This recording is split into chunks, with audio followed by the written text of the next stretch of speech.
Welcome to Captain's Log. This is an application I put together because I wanted to be able to quickly take notes while I was working on a Unity game.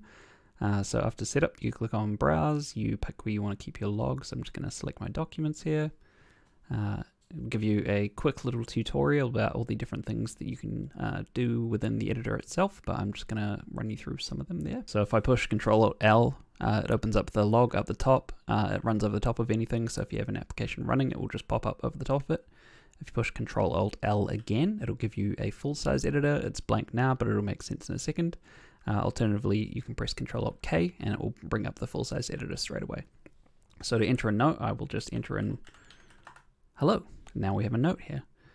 If I want to make a new category, I can just type in slash and then the name of the category, and then I can put in a note here. So update to new version, for instance. And now I have this Unity category with an update to new version note right here.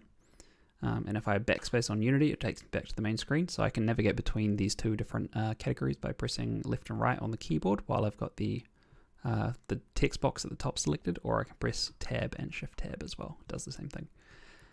When I have a category with a note in it, I can press down to select the note. This allows me to edit the note.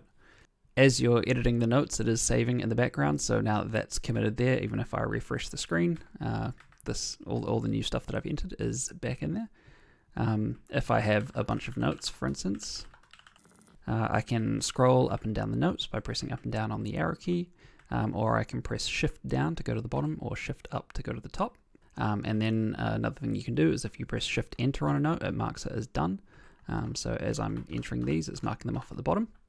If I want to completely get rid of them, I can press Shift Delete and it will knock them completely out of the category. A couple of more advanced things you can do. The Unity category at the moment has 2 notes in it. If I was to put in a /E, you can see the text goes red. It means that we're about to commit to something.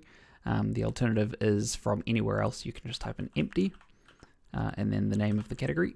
And if I hit enter now, the Unity category now has no notes in it. So all of the notes in that have been deleted. The E in the /E is for empty. As another alternative, I can do /D again, and it goes red because we're about to commit to something. And you could also do delete Unity, and that category is now completely gone.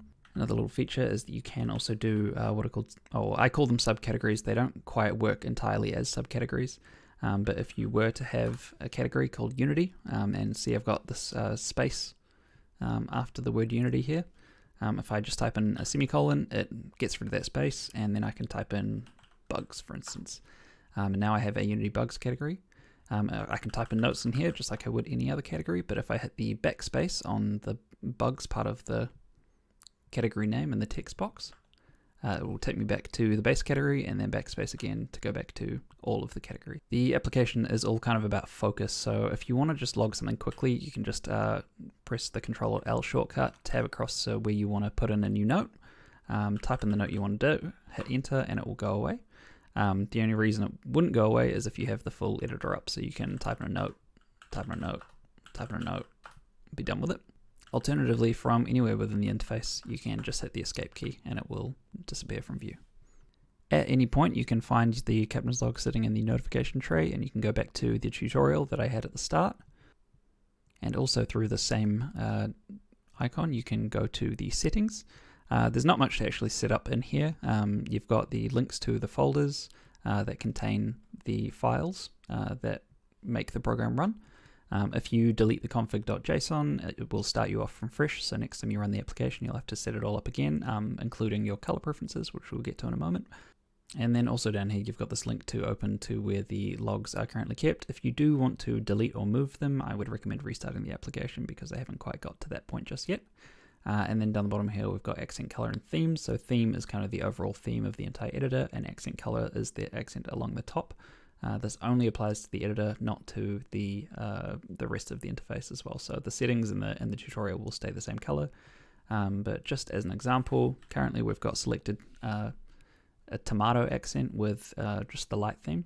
If I preferred, I could do a dark theme with a green accent. And now when I open up the application, we have a completely different kind of vibe, I suppose.